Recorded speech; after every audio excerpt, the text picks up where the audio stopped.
हजारों फूल चाहिए एक माला बनाने के लिए, हजारों रंग चाहिए एक रंगोली बनाने के लिए, बस एक गुरु ही काफ़ी है हजारों का जीवन स्वर्ग बनाने के लिए।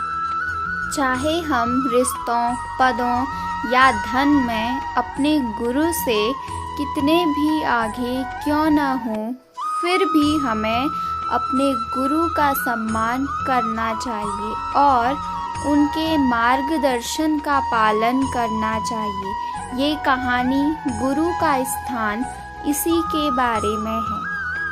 एक समय की बात है, एक राजा थे जिन्हें पढ़ाई और लिखाई का बहुत शौक था। एक दिन उन्होंने अपने मंत्री परिषद के माध्यम से एक शिक्षक को अपने लिए बुलवाया। शिक्षक राजा के आदेश पर आने लगे और राजा को पढ़ाई कराने लगे। कई महीने बीत गए, लेकिन राजा को कोई विशेष लाभ नहीं हुआ। उन्होंने शिक्षक से पढ़ाई करवाना जारी रखा, परंतु कुछ भी बेहतर नहीं हुआ। राजा बहुत परेशान थे और उनका आत्मविश्वास गिर गया। एक दिन रानी ने राजा से कहा, प्रिय पति, आपको इस समस्या का समाधान ढूंढने के लिए गुरुजी के परामर्श लेना चाहिए। राजा ने इस सुझाव को मान लिया और अगले दिन गुरुजी के पास गए। उन्होंने गुरुजी से पूछा, गुरुजी, मैंने कई महीनों से शिक्षा ली है, पर मुझे कोई फायदा नहीं हो रहा। क्या कारण हो सकता है? गुरुजी ने मुस्कुराते हुए जवाब दिया, राजन, यह समस्या बहुत ही सीधी है।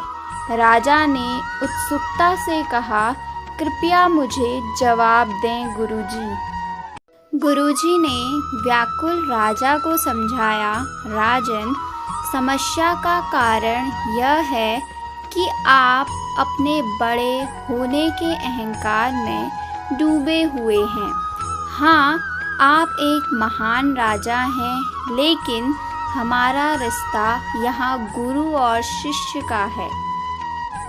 गुरु होने के नाते मेरा स्थान आपसे उच्च होना चाहिए, परंतु आप स्वयं को ऊंचे सिंहासन पर बैठाते हैं और मुझे नीचे के आसन पर बैठाते हैं। इसीलिए आपको शिक्षा का कोई लाभ नहीं हो रहा।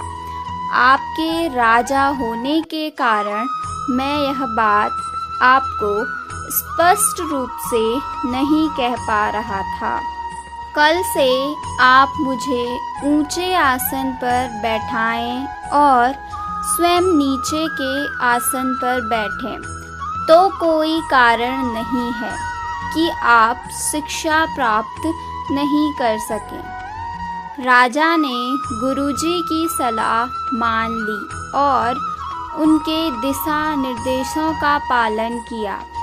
इसके परिणाम स्वरूप वे अच्छे तरीके से शिक्षा प्राप्त करने लगे और उनका आत्मविश्वास फिर से बढ़ गया। यहाँ स्थान का मतलब सिर्फ ऊंचा या नीचे बैठने से नहीं है। इसका सही अर्थ है कि हम अपने मन में गुरु को क्या स्थान दे रहे हैं। चाहे हम रिश्तों, पदों या धन में कितने भी महत्वपूर्ण क्यों न हों, हमें अपने गुरु को उनके उचित स्थान का महत्व देना चाहिए। इसका अर्थ है कि हमें उनका सम्मान करना चाहिए, उनके दिशा निर्देशों का पालन करना चाहिए और अपने आत्मविश्वास को कभी अहंकार में नहीं डूबने देना चाहिए।